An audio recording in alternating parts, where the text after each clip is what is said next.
Hello everybody. मैं doctor Saroj Gupta, associate professor राजकीय मीरा कन्या महाविद्यालय उदयपुर।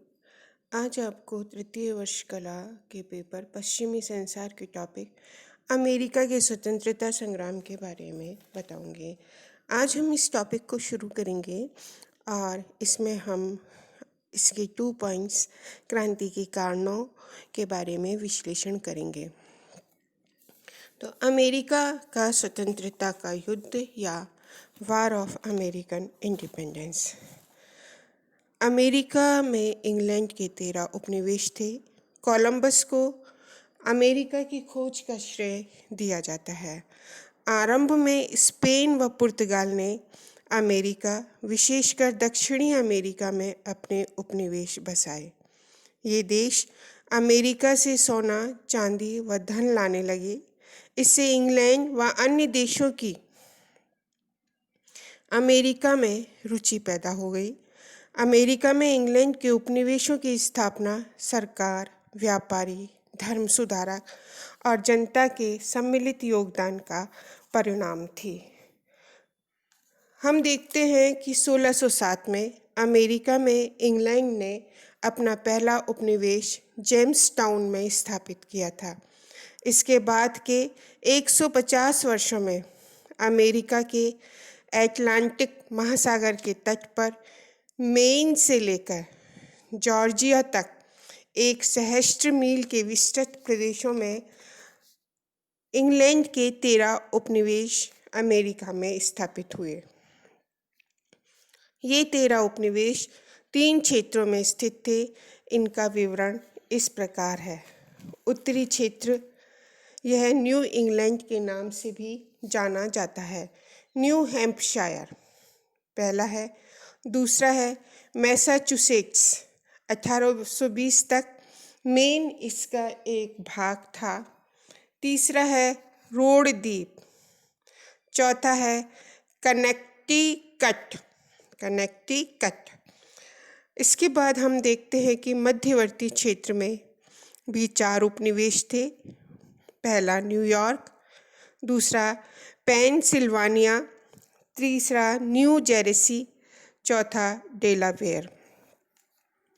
और दक्षिणी क्षेत्र में 5 उपनिवेश थे। मैरीलैंड, दूसरा वर्जीनिया, तीसरा उत्तरी कैरोलिना, चौथा दक्षिणी कैरोलिना और 5वां जॉर्जिया। यद्यपि ये उपनिवेश इंग्लैंड के अधीन थे, किंतु इनमें भिन्न भिन्न शासन प्रणालियां प्रचलित थी। 8 उपनिवेश सम्राट द्वारा प्रत्यक्ष रूप से प्रशासित थे। 3 में स्वामिधिकारी का शासन था तथा शेष 2 स्वशासित थे। लगभग सभी उपनिवेशों ने अपने संविधान बना लिए थे अथवा कुछ प्रतिनिधि संस्थाओं का विकास कर लिया था। अमेरिकन उपनिवेशों के व्यापार व व्यवसाय पर इंग्लैंड का नियंत्रण था।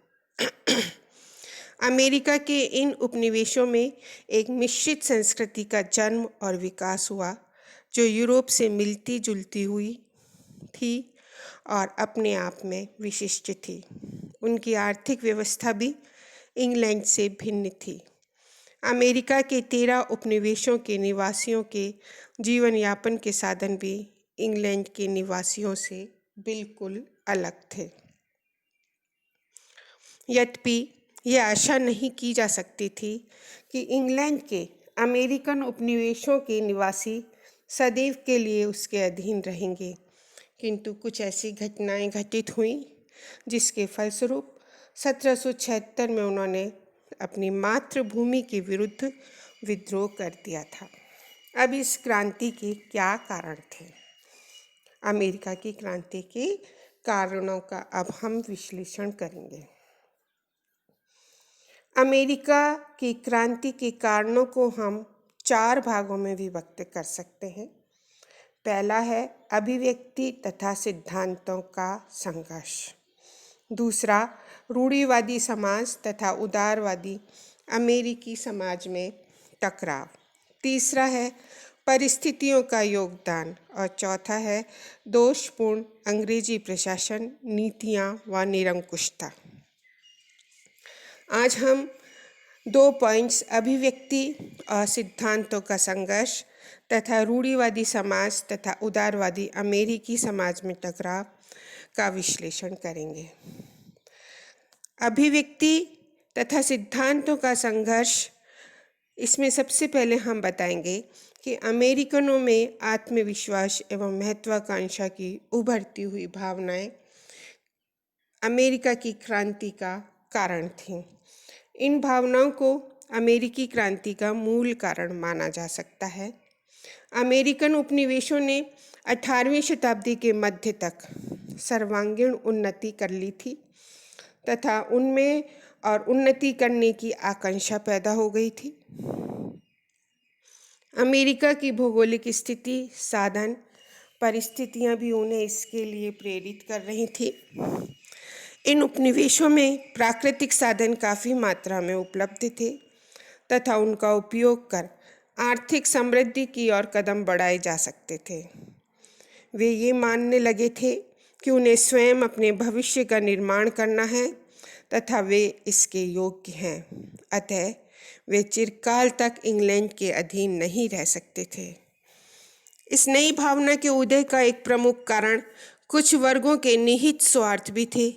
उत्तर के कुछ व्यापारी और महाजन यह अनुभव करते थे कि इंग्लैंड द्वारा उनके व्यापार पर नियंत्रण बनाए रखने से उनकी व्यापारिक क्षमता पर अंकुश लग रहा था।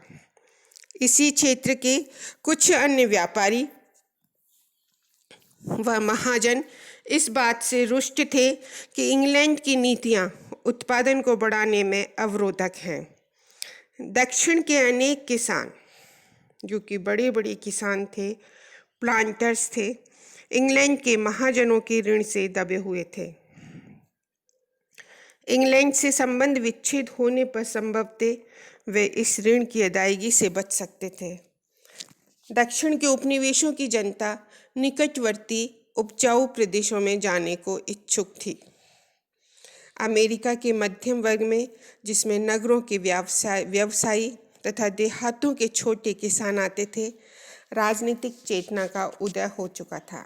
यह वर्ग इंग्लैंड के विशेषाधिकारों और उपनिवेशों पर उसके नियंत्रण को समाप्त करके आर्थिक प्रगति, सामाजिक समानता तथा प्रजातंत्र की स्थापना करना चाहता था।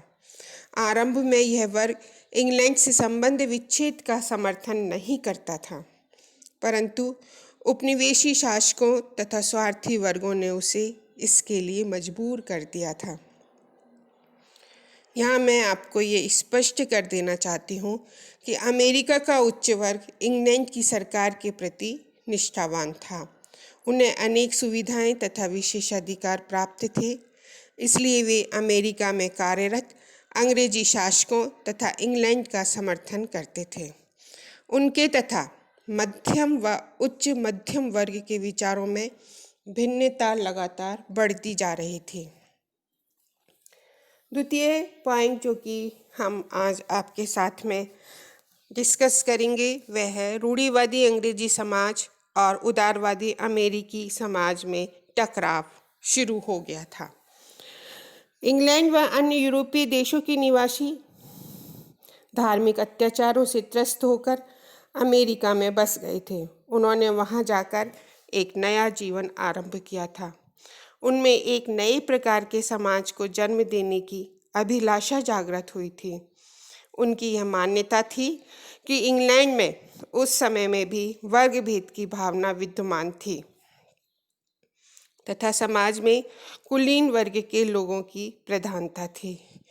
एक इतिहासकार हुए हैं ट्रेवेलियन, उनके अनुसार जहाँ अंग्रेजी समाज पुराना था उसमें कृत्रिमता आ चुकी थी।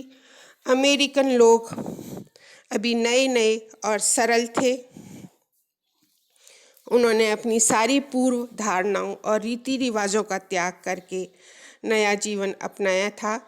अब वे अमेरिकी बन गए थे। नवनिर्मित अमेरिकन समाज में, जिसमें विभिन्न तत्वों का सम्मिश्रण था, समानता की भावना जोर पकड़ती जा रही थी। इस प्रकार इन दो प्रकार के समाजों में टकराव होना स्वाभाविक था। इसके अतिरिक्त अमेरिका में कुछ ऐसे तत्व भी पहुंच गए थे जिन्हें इंग्लैंड के प्रति विशेष प्रेम नहीं था। इनमें धार्मिक अत्याचारों से पीड़ित होकर वहां बसने वाले लोग तथा इंग्लैंड की सरकार द्वारा अमेरिका में निर्वासित किए गए अपराधी थे। अंग्रेजों के अतिरिक्त अन्य यूरोपीय देशों के लोग भी वहां बस गए थे।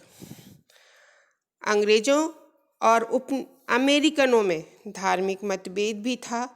इंग्लैंड के लोग एंग्लिकन चर्च के अनुयायी थे, जबकि उपनिवेशवादी या तो धर्म के मामले में उदार थे अथवा प्यूरिटन मतावलंबी थे। धार्मिक मतभेदों के कारण अमेरिकनों में इंग्लैंड के प्रति प्रेम की भावना लुप्त हो गई थी। Thank you very much.